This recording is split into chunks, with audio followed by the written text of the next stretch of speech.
बिस्मिल्लाहिर्रहमानिर्रहीम। अस्सलाम वालेकुम नाज़रीन, मैं हूं आपका मेज़बान अकबर अली भट्टी और आप देख रहे हैं QS TV।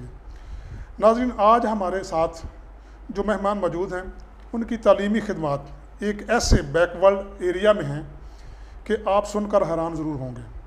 हाजी इशफाक अहमद वड़ाइच दरियाए चनाब के किनारे पर वाक़ एक बस्ती में पले बड़े। मैट्रिक गवर्नमेंट हाई स्कूल हैड खानके से किया और फिर वज़ीराबाद गुजरात के कॉलेजेस में आला तालीम हासिल की, बल्कि MA इंग्लिश MPhil की डिग्री हासिल की। आज से तकरीबन 20 साल पहले हैदर मेमोरियल स्कूल सिस्टम का इजरा किया और इस अदारा ने इनकी अनथक मेहनत की वजह से बहुत ही अरूज हासिल किया, जो आज तक पूरे इलाका बल्कि पूरी तहसील वज़ीराबाद में किसी के हिस्से में ना आया। तो इसी हवाले से आइए नाजरीन, हम हाजी इशफाक अहमद वड़ाइच चेयरमैन दी हैदर स्कूल सिस्टम से अपनी गुफ्तगू का आगाज़ करते हैं। अस्सलाम वालेकुम जी हाजी साहब। वालेकुम अस्सलाम जी, मेरे प्यारे दोस्त और भाई अकबर भट्टी साहब। हाजी साहब, कोरोना के हवाले से इस वक्त जो तलीमी अदारों और तुलबा को नुकसान पहुँचा है उस पर आप क्या कहेंगे? बिस्मिल्लाहिर्रहमानिर्रहीम। सबसे पहले तो मैं दुआ करता हूँ कि अल्लाह ताला तमाम दुनिया को और पाकिस्तान को भी कोरोना के अजाब से वबा से बचाए। ये एक अनहोनी है और ऐसी पेंडेमिक है कि जिसकी पहले कोई मिसाल नहीं मिलती। अब ये रहा आपका सवाल कि ये जो कोरोना है, कोविड-19 है, इससे कैसे मुतासर हुए हैं और इसको फिर हमें इसको कैसे डील करना है, ये आपका क्वेश्चन है। तो उसके लिए ये अर्थ है कि बहुत बुरी तरह मुतासर हुए हैं कोरोना से। कोरोना की वजह से तमाम स्कूल बंद है, बल्कि अचानक बंद करने पड़े, जिसकी वजह से हमें मौका ही नहीं मिला कि हम प्लान कर सकें। और इसमें एक तो यह है कि अचानक बंद होने से प्लानिंग नहीं हो सकी कि हमने क्या करना है। दूसरी बात यह है कि इस वक्त सेशन का आगाज़ होता है, साल शुरू होता है, जिसमें बच्चों ने बुक्स लेनी होती हैं, नई क्लासें बैठनी होती हैं और नए एडमिशन होने होते हैं। ना बच्चों ने नई बुक्स ली, बच्चों का नुकसान हुआ और नए एडमिशन नहीं हो सके। जब नए एडमिशन नहीं हो सके तो हमारी जो टर्मिनल क्लास है 10th क्लास, वो तो जा चुकी है। तो चूँकि नए एडमिशन नहीं हो सके, वो भी बहुत बड़ा लॉस है। और इसके अलावा जो नेक्स्ट जो है, पेरेंट्स ने फ़ीस देना बंद कर दी है। कुछ तो इसमें जेन्युइन बिल्कुल दुरुस्त बात है कि बहुत सारे वालिदैन इस कोरोना से मुतासर हुए हैं। बाहर जो लोग काम करते थे, रोज़गार करते थे, या उनका कारोबार था, या इधर नौकरियां करते थे मुख्तलिफ प्राइवेट सेक्टर में, या उनके कारोबार तो बंद हुए हैं। लेकिन इसमें कुछ वालिदैन है कि वो गवर्नमेंट की पॉलिसियों की वजह से कुछ गलतफहमी हुई हैं। इसकी वजह से बहुत सारे वालिदैन फ़ीसें नहीं दे रहे। अब तो इस वक्त जुलाई आ गया, अब तो नॉमिनल फ़ीसें आ रही हैं और जो यूटिलिटी बिल्स वगैरह देना है वो भी इशू बना हुआ है। तो इसमें इस तरह के मसाइल हैं। और असल मसला बच्चों की तलीमी जो है ना, जो उनका नुकसान हुआ है, और उसमें अगर 6 बच्चे घर 6 महीने मार्च से लेके, जैसा कि सितंबर में स्कूल ओपनिंग करने का प्रोग्राम है गवर्नमेंट का, अगर 6 महीने बच्चे घर रहेंगे तो इशू है ये बहुत बड़ा। बच्चों को दोबारा समझने कि वो लैंड से पटड़ी से उतर गए होंगे और उनकी एक मोटिवेशन करना है, उनको पहले मॉरली फिट करना है, साइकोलॉजिकली फिट हों, फिर वो इस तरफ आएँ। तो समझ लें कि बहुत बड़ा लॉस बच्चों की ज़िंदगी का होने जा रहा है, और जिसका ये कोरोना है। और इसमें गवर्नमेंट भी एक हद तक की कोशिश कर सकती है। अगर गवर्नमेंट ये ऐसे करती है कि स्कूल लगा देती है और कोरोना ख़त्म नहीं हुआ, तो फिर इससे भी बड़ा नुकसान होने के चांसेस हैं। तो एक ऐसा मसला है जिसके मल्टीपल डैमेजेस हुए हैं, मल्टीपल जो है इसके एस्पेक्ट थे, जिसकी वजह से तलीम इन पाकिस्तान तो ख़ास तौर पे, और इसमें बिलखसूस जो प्राइवेट सेक्टर है, इसका बहुत ज़्यादा नुकसान हुआ है। मौजूदा हुकूमत इस वक्त जिस तरह की पॉलिसी बना रही है, इस पर आप क्या कहेंगे?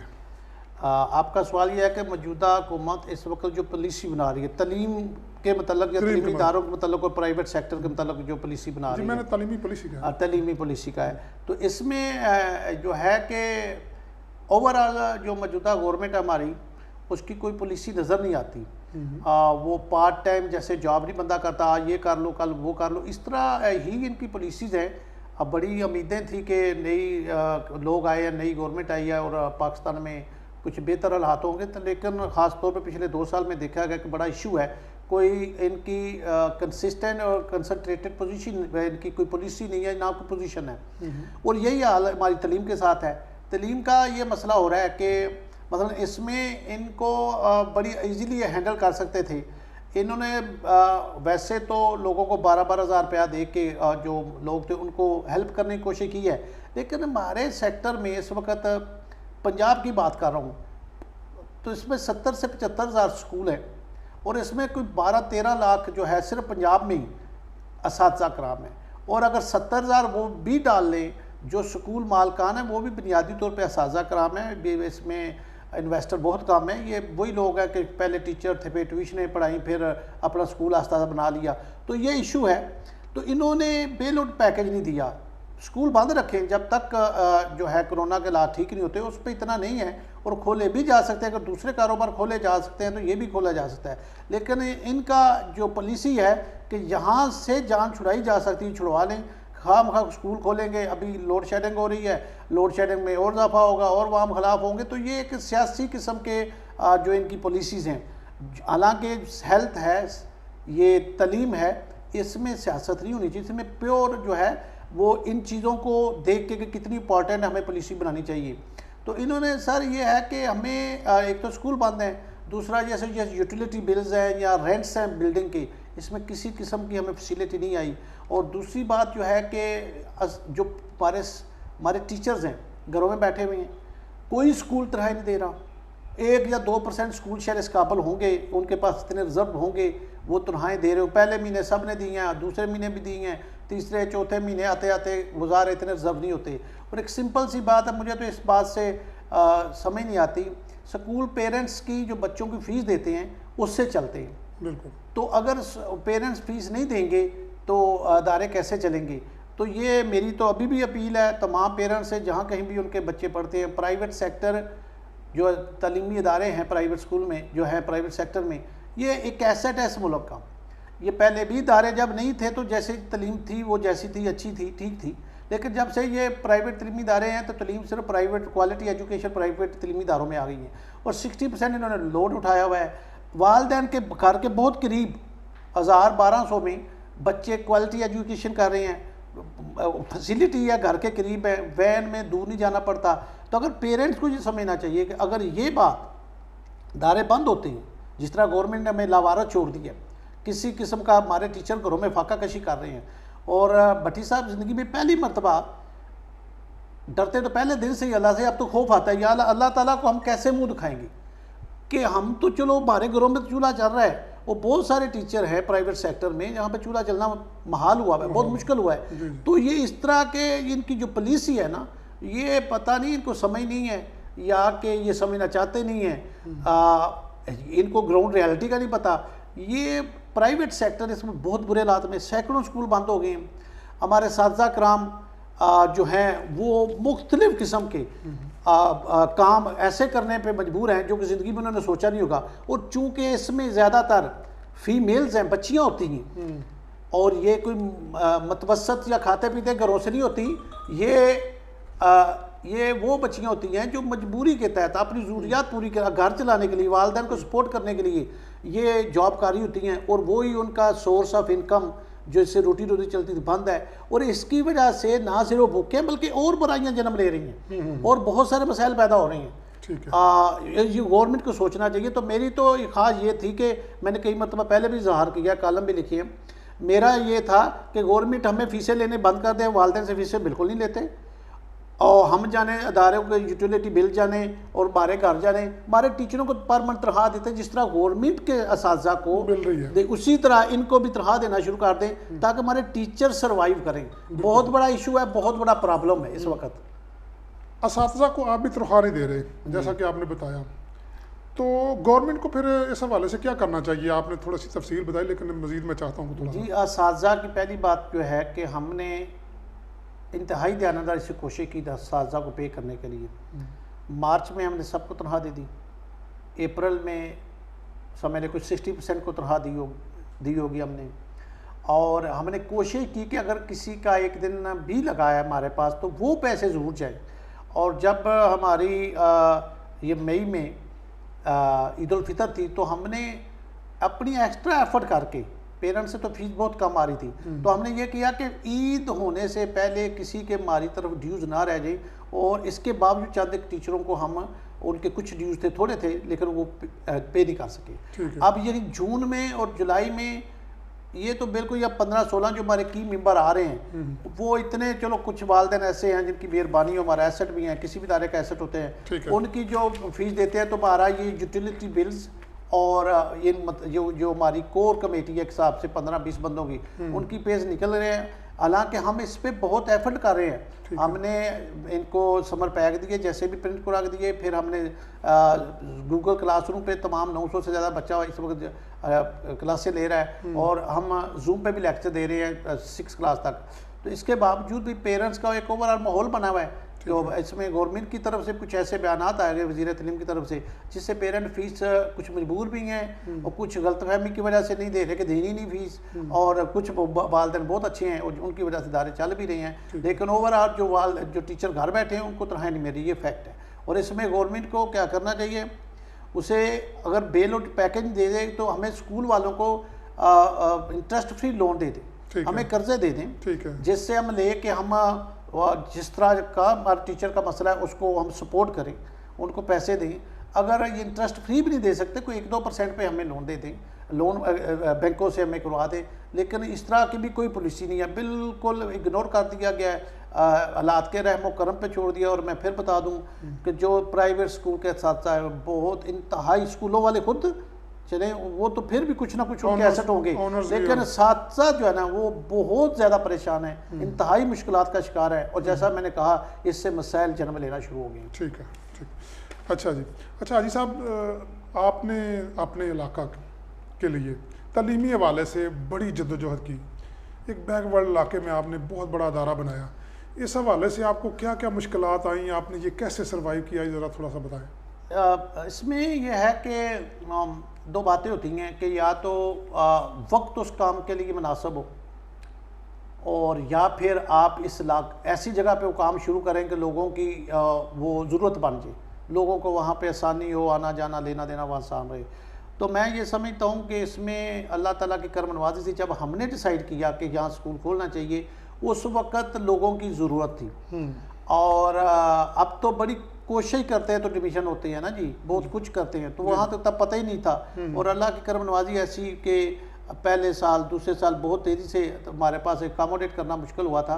तो इसमें मुश्किलात शुरू में तो बिल्कुल नहीं आई, लेकिन जब अदारे की पोजीशनें बोर्ड में 7 साल लगातार आ रही थी, 8 पोजीशनें थी, 11 टॉप 10 में आए, वो 19 पोजीशनें माशाल्लाह हमारी 19 सालों में है, तो उसमें मुश्किलात यानी कि मुआशरा जिस तरह बिहेव करता है, रिएक्ट करता है, मुख्तलिफ तरीक़ों से ब्लैकमेल करने की कोशिश करो, नॉन इशू को इशू बना के इदारे के ख़िलाफ़ इस्तेमाल करो, और ऐसी तवक्कुआत कायम करो जो पूरी नहीं हो सकती, वो इदारे हम नहीं पूरी कर सकते, हम टीचर लोग हैं, टीचर कम्युनिटी से तल्लुक़ रखते हैं, उसको बहाने बना के अगेंस्ट जाके आप वहाँ पे एक पार्टीज बना लो, और इस लिहाज से आपके खिलाफ का ओवरऑल जो है आपके दायरे के खिलाफ काम करना शुरू कर दो।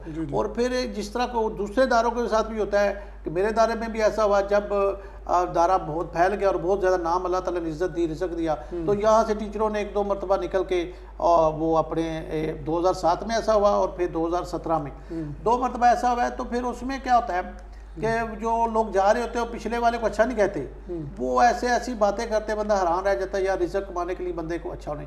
और इस दौरान ये भी हुआ कि मुझे ब्लैकमेल करने की कॉल्स आती थी, ये 2008-9 की बात है, और वो पैसे ही मांगते थे और ज़ाहिर इंसल्ट भी करते थे। तो ये एक बहुत ही वो एक मुश्किल सूरत हाल थी। एक आम बंदा जो जिसका बेसिकली टीचिंग प्रोफेशन है, उसके लिए काले आना और इंसल्ट सुनना और 24 घंटे एक परेशानी का शिकार है ना, हर वक्त जहाँ जाएँ उनके पीछे काले आएंगे, अभी इधर हो वो। तो ये इस तरह के बहुत सारी मुश्किलात आई, और यही नहीं और भी, ये चूँकि जट डोमिनेटेड एरिया है, तो यहाँ पे मेरे बहन भाई सारे जाटी हैं, तो वहाँ भी जो किसी का जितना जहाँ तक पहुँचता रहा है उन्होंने अपनी कोशिश की है, जो एक्सक्यूज़ मिला है जिस तरह भी। लेकिन जब आप ठीक हैं, आपकी नीयत ठीक है और आप अल्लाह पे भरोसा करके मेहनत करते हैं, तो फिर अल्लाह ताला कामयाबियाँ देता है और कुछ नहीं देता है। और इससे माशाल्लाह इस इलाके को बड़ा फ़ायदा हुआ है अल्हम्दुलिल्लाह। ये कहें या ना कहें, डेवलपमेंट आई है इस शहर को, इर्द गिर्द के तमाम इलाकों में। हमारे बच्चे माशाल्लाह इंजीनियर्स हैं, पायलट हैं, इनकम टैक्स ऑफिसर हैं, उसके अलावा डॉक्टर बहुत ज़्यादा, अभी YDA में आगे आगे कोरोना के खिलाफ जो लड़ रहे हैं उसमें हमारे चंद एक स्टूडेंट हैं, ठीक है। उसमें बहुत मशहूर हमारे डॉक्टर चट्टा साहब, अब्दुर्रहमान चट्टा साहब, वो अक्सर TV पे आके लोगों को ब्रीफ कर रहे होते हैं कि मौजूदा सूरत हाल क्या है लाहौर से। तो इस तरह प्रोफेसर हैं, ब्यूरोक्रेट्स हैं, बड़ी बहुत अल्लाह ताला ने बड़ी कामयाबी दी, हज़ारों की तादाद में है। और उसकी वजह से ये इस इलाके के माशाल्लाह एक एटीट्यूड डिफरेंस है, ये पढ़ा लिखा इलाका है, यहाँ पे लोग अच्छी जॉब कर रहे हैं, फैमिलीज पढ़ी लिखी हो गई हैं। ज़ाहिर है आप पढ़े लिखे हो तो आपका तलक भी पढ़ी लिखी फैमिली से होता है, तो इसलिए इससे कंट्रीब्यूशन भी है, मसाइल आए वो आते हैं, हर जगह पे आते हैं, जो भी काम करता है और उसका काम चले तो लोग मसाइल आते हैं। और यहाँ पे अल्लाह ताला ने कामयाबी बड़ी दी, इन लोगों की मेहरबानी, ये मेरे इलाके के लोग हैं, इन्होंने बहुत इज़्ज़त दी थी, अभी भी बहुत इज़्ज़त देते हैं, क्योंकि हमने भी दिलो जान यहाँ लगाया हुआ है, अपना खून पसीना जो है इधर ही लगाते हैं। कोई वो नहीं किया कि बड़े बड़े बात जाके प्लाट ले लो, कोठियाँ बना लो, नहीं, हमने स्कूल ही बनाए हैं। और इस बात की खुशी है कि जब इस यहाँ से हम जाएंगे तो स्कूल ही होंगे दुनिया के लिए, जिससे सदका जारी है, लोगों को फ़ायदा होगा जब तक वो अच्छे पढ़ाते रहे। अच्छा, इस वक्त तहसील बार में आपके कितने कैंपस चल रहे हैं?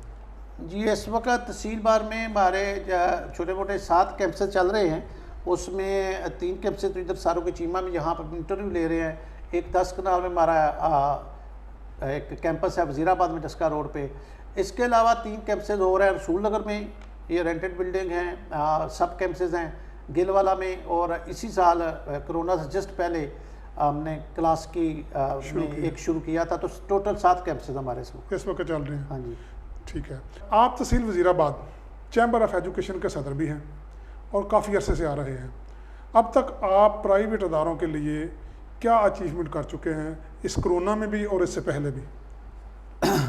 माशाल्लाह जी, 2012 से दोस्तों की ख्वाहिश थी कि एक तंजीम होनी चाहिए वज़ीराबाद तहसील में। तो 2-3 मरतबा दोस्तों ने रब्ता किया, तो हमने वज़ीराबाद चैम्बर ऑफ एजुकेशन के नाम से एक तंजीम बनाई। और उनका ख्याल था कि आज साहब सीनियर बंदे हैं और सिस्टम भी आपका ठीक है, वेल इस्टेब्लिश, आप ही इसको लीड करें, चलो उनकी अच्छे काम के लिए कोई बुलाए तो जाना चाहिए। तो 2012 से लेकर ऑनवर्ड हमने प्राइवेट सेक्टर की बहुत खिदमत की है तहसील वज़ीराबाद में। और प्राइवेट सेक्टर से मुराद प्राइवेट अदारे और उनमें पढ़ने वाले तलबा व तालबात और जो असातिज़ा कराम हैं।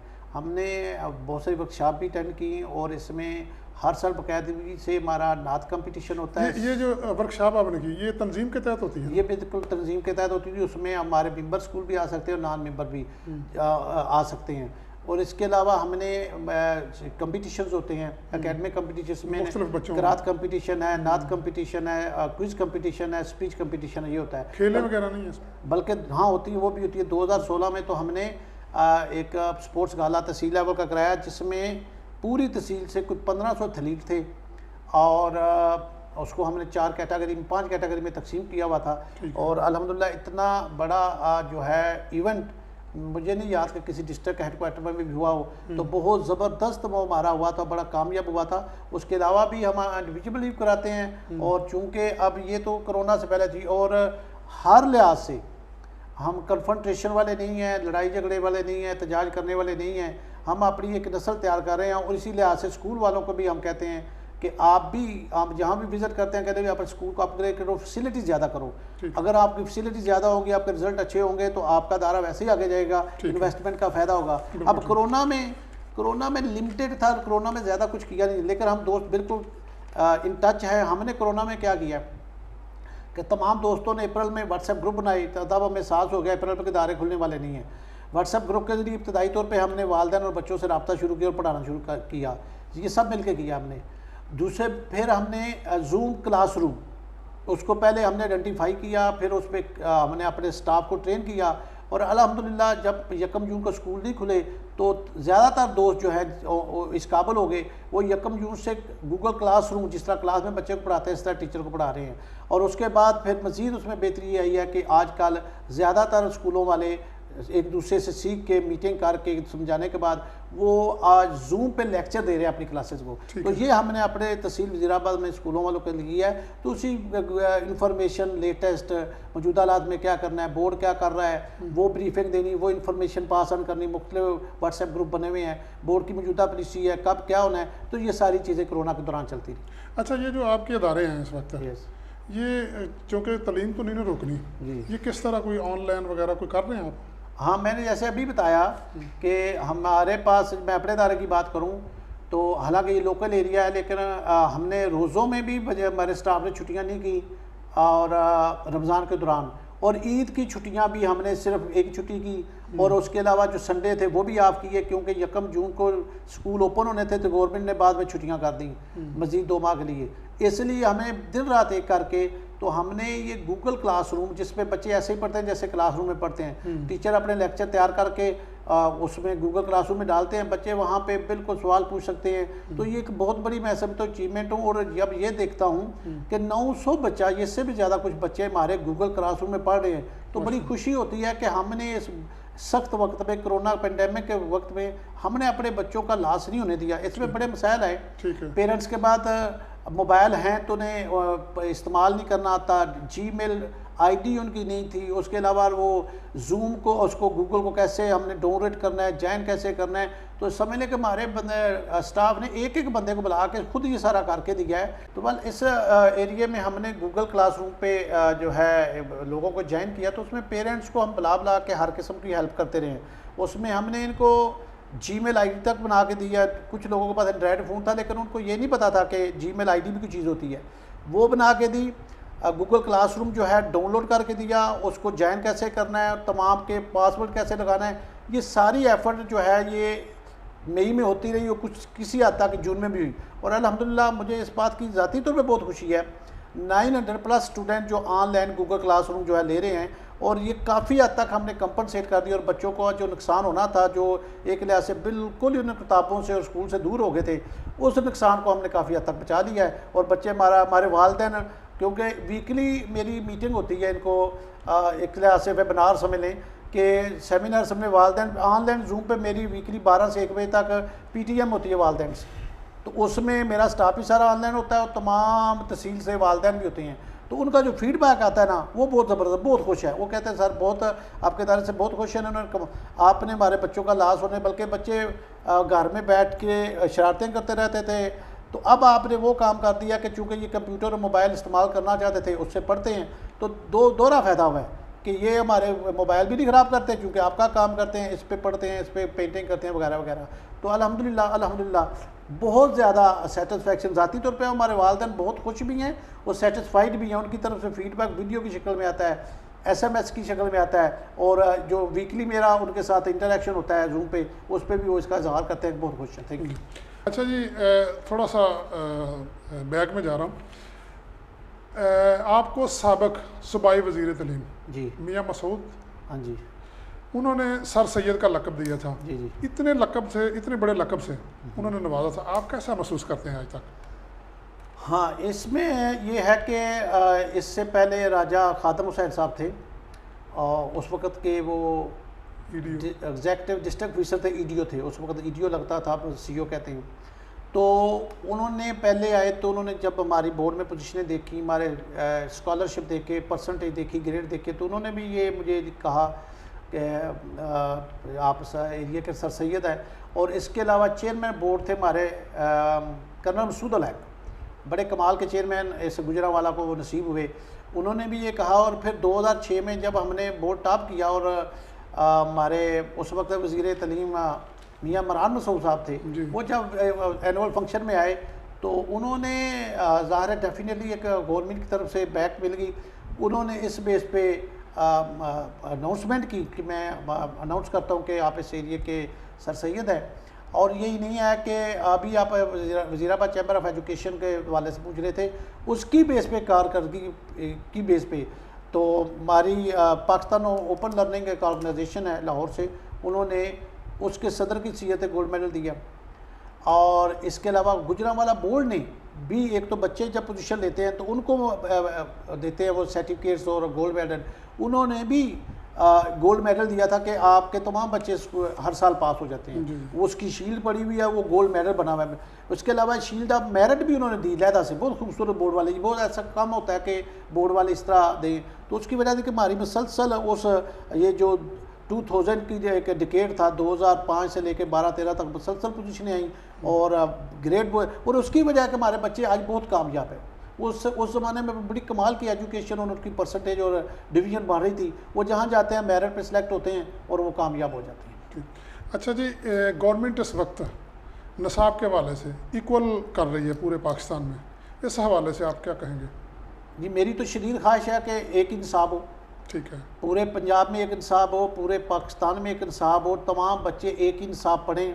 और इसमें प्राइवेट सेक्टर के लिए कोई इशू नहीं है। लेकिन एक मैं वजाहत करता चलूँ कि ये जो है इस यकसा सिलेबस या सेम सिलेबस, इसका ये नहीं मतलब कि किताब एक ही होगी हर जगह पे। वो उसके आदर मुख्तलिफ हो सकते हैं, पब्लिशर मुख्तलिफ हो सकते हैं। मसलन आप डाल देते हैं क्लास 1 की पाक स्टडी में कि इसमें पढ़ाया जाएगा टू नेशन थ्योरी, दो कौमी नज़रिया पढ़ाया जाएगा, तो वो दो कौमी नज़रिया पूरे पाकिस्तान की जो जितनी बुक्स होंगी उसके दूसरे चैप्टर का पहला आर्टिकल यही होगा। वो किताब कोई भी लिख सकता है। ये कन्फ्यूजन है कहीं पे, शायद किताब ही एक लगनी है, वो नहीं। किताबें मुख्तलिफ लोग छापेंगे, मुख्तलिफ लिखेंगे, लेकिन उनका टॉपिक एक ही होगा। और यकसा तालीम में आप एक कौम बनाना चाहते हैं ना, एक यूनाइटेड नेशन बनाना चाहते हैं ना, आपकी कौम एक मुतहिदा कौम हो, उसकी कोई ओरिएंटेशन हो, ये लोग यूनाइटेड हों, मुख्तलिफ ना हो, एक हों, एक इकाई की तरह हों, तो उसके लिए यकसा सिलेबस होना बहुत ज़रूरी है। और जो एक जगह चीज़ पढ़ाई जा रहेगी तो वो लफाज की कमी बेशी के साथ, तफसील की कमी बेशी के साथ, वहाँ टू नेशन थ्योरी है तो वो सेम बातें आएंगी। हाँ, लफाज कोई बदल जाएंगे, कोई तस्वीर साथ लगा देगा किसी की, तो ये बहुत अच्छी बात है। अगर गवर्नमेंट, असल इशू ये है कि सुप्रीम कोर्ट ने कहा है कि हमारी कौमी ज़बान जो उर्दू है ना, वो इस सोर्स ऑफ मीडियम है। अदालतों में हर जगह में फैसला हुआ है लेकिन उस पर अमल नहीं होता। ये यकसा निसाब वाला भी कितने साल हो गए सुनते हुए। तो मेरी तो ख्वाहिश है इस पर अमल हो, भरपूर हो, और फौरी तौर पर अगले साल से शुरू करते हैं, नेक्स्ट ईयर से शुरू करें, ताकि हमारे तमाम बच्चों में एक तरह की थिंकिंग पैदा हो, एक तरह की नेशनैलिटी पैदा हो, एक तरह की कौम बने। मेरी तो बहुत ख्वाहिश है, ये बहुत अच्छी बात है। अच्छा हाजी साहब, जैसा कि वज़ीर हैं शफकत महमूद साहब जी, उनका भी अपना स्कूल है और वो सियासी भी हैं, आप भी माशाल्लाह इस वक्त इस इलाके की जानी पहचानी शख्सियत है, क्या आप कुछ सियासी हवाले से भी कुछ करना चाह रहे हैं या नहीं? नहीं जी, मैं बुनियादी तौर पे मैं बहुत सेटिस्फाइड हूँ इस बात से कि मैं टीचर हूँ। मैंने 97 में CSS अटैम्प्ट किया था, जिसके इंटरव्यू में मैं ड्रॉप हुआ और मेरे पास 2 चांसेस थे। तो मैं अपनी मर्ज़ी से गवर्नमेंट की जॉब नहीं की, मैंने अपनी मर्ज़ी से कोई और दूसरा काम नहीं किया। माशाल्लाह 31 साल हो गए मुझे अब पढ़ाते हुए, तो मुझे तो लगता है कि I am the one of the best man on the face of earth. मैं इस दुनिया में बेहतरीन मखलूक में से एक बंदा हूँ, क्योंकि आई एम ए टीचर। और मेरे नबी सल्लल्लाहु अलैहि वसल्लम ने बताया, इन्नमा बिस्तु मुअल्लिम, मुझे अल्लाह ताला ने मदरस बना के भेजा है। तो अल्लाह के नबी चूँकि तमाम अम्बिया के इमाम हैं और सरदार हैं, इसका मतलब जब सरदार ही मदरस है, टीचर है, मुअल्लिम है, तो तमाम अम्बिया कराम का वैसे भी यही काम था। हमारा काम ही ये है, अम्बिया वाला काम है। हम जो अम्बिया की विरासत कहते हैं, अम्बिया जो है ना वो फिज़िकल की विरासत छोड़ के नहीं जाते, ज़मीनें और ये जदादें नहीं उनकी होती, उनकी विरासत कोई नहीं होती। अम्बिया कराम किसी नबी की विरासत नहीं होती, उनकी विरासत जो होती है उनका पैगाम होता है। तो हम इसलिए उनसे वारस हैं कि हम उनका पैगाम फैलाते हैं। वो भी बनी हो इंसान की तरबियत और इसकी बेहतरी और इसकी रहनुमाई और के लिए आते थे। तो हमारा भी ये काम है, इंसान की जो तरबियत करना, उसकी नशोनुमा करना, उसको हक़ और बातिल में फ़र्क बताना, और आने वाले वक्त में जो चैलेंजेस हैं उनके लिए तैयार करके एक मुफीद शायरी बनाना, हमारा भी ये काम है। तो इसलिए मुझे इस पर बहुत फ़ख्र है कि मैं टीचर हूँ। ठीक है।